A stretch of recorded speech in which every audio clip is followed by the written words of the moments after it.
चंद्रमा यानी चांद देवता का हमारे भारतीय धर्म में एक अलग महत्व है। करवा चौथ एक ऐसा व्रत, महिलाओं के द्वारा रखे जाने वाला एक ऐसा व्रत जो संपूर्ण तभी होता है जब चांद का दीदार किया जाए। इसको करक चतुर्थी बोलते हैं और आज यानी कि 20 अक्टूबर 2024 को आज के दिन हमारे पूरे भारत में लगभग करवा चौथ मनाया जा रहा है। हम इसके बारे में थोड़ा जानेंगे, इसकी पुरानी कथाएं क्या हैं उनके बारे में जानेंगे। विवाहित महिलाओं द्वारा इस उपवास को रखा जाता है। एक तरीके का ये त्यौहार रूपी व्रत है करवा चौथ, और इसको कृष्ण पक्ष में कार्तिक माह में मनाया जाता है। हिंदू धर्म के अनुसार कार्तिक जो माह होता है उसमें इसको मनाया जाता है। करवा चौथ शब्द का बात करें तो ये दो शब्दों से मिलकर बना है करवा चौथ, करवा और चौथ। करवे का मतलब होता है मिट्टी का बर्तन। आप ये तस्वीर में देख सकते हैं, ये मिट्टी का बर्तन है, इसमें जल भरा जाता है और व्रत के दिन इस जल को पी के और इस व्रत को संपूर्ण किया जाता है। चौथ यानी कि चतुर्थी। इस त्यौहार पर मिट्टी के बर्तन यानी करवे का विशेष महत्व माना गया है। सभी स्त्रियां, जो विवाहित स्त्रियां हैं, साल भर इस त्यौहार का इंतजार करती है और बड़ी श्रद्धा भाव से इसको पूरा करती है। करवा चौथ का त्यौहार पति पत्नी के मजबूत रिश्ते, प्यार और विश्वास का प्रतीक है।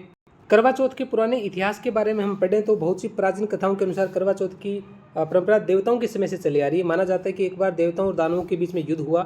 वैसे तो इसकी कई पुरानी कथाएं हैं, लेकिन हम कुछ कथाओं के बारे में यहाँ पढ़ेंगे हम। उस युद्ध में देवताओं की हार हो रही थी। ऐसे में देवता जो है ब्रह्मा देव के पास गए और रक्षा की प्रार्थना की। ब्रह्मा देव ने इस संकट से बचने के लिए देवताओं की पत्नियों को अपने पतियों के लिए व्रत रखने को कहा और सच्चे दिल से उनकी विजय प्रार्थना करने को कहा। तो ब्रह्मा देव ने यह वचन दिया कि ऐसा करने पर सुनिश्चित ही उनकी जीत होगी।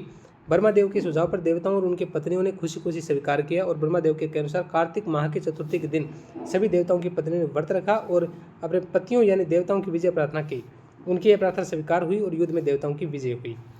इसके अलावा और बात करें और उस समय आकाश में चांद भी निकला और माना जाता है कि दिन जो था वो करवा चौथ के व्रत के परंपरा के रूप में इसको माना गया।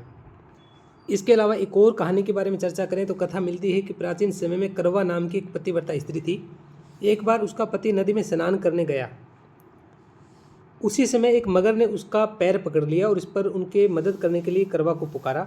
तब करवा ने अपने अस्तित्व के प्रताप से मगरमच्छ को कच्चे धागे से बांध दिया और यमराज के पास पहुंची।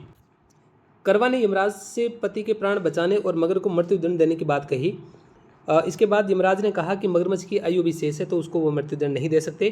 तभी करवा ने कहा कि पति के चिरायु होने का वरदान नहीं दिया तो वह उसको अपने तपोबल से उन्हें नष्ट होने का शाप दे देगी।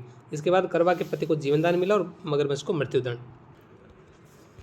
इसके अलावा बात करें तो करवा चौथ की ज़्यादातर जो शुरुआत है वो हरियाणा, दिल्ली, उत्तर प्रदेश, मध्य प्रदेश, राजस्थान यानी कि देश के उत्तर भारत में ज़्यादा मनाया जाने वाला त्यौहार है। और मान्यता है कि करवा चौथ व्रत रखने की शुरुआत मुख्य रूप से भारत के उत्तर पश्चिमी क्षेत्र के राज्यों से शुरू हुई। दरअसल राजाओं के शासन के समय जब मुगलों ने आक्रमण किया तब अपने राज्य की रक्षा के लिए कई सैनिकों ने युद्ध किया और उनकी पत्नियों ने अपने अपने पति की सुरक्षा और कल्याण के लिए प्रार्थना करते हुए पूरे दिन निर्जला व्रत रखा, यानी कि बिना पानी के वो स्त्रियाँ रहेगी, बिना खाना पीने के। तब से ही पति की लंबी उम्र की कामना करने के लिए सुहागिन महिलाओं द्वारा करवा चौथ व्रत रखने की परंपरा चली आ रही है। विशेष रूप से यह पंजाब प्रांत में मनाया जाता है। इसके अलावा उत्तर प्रदेश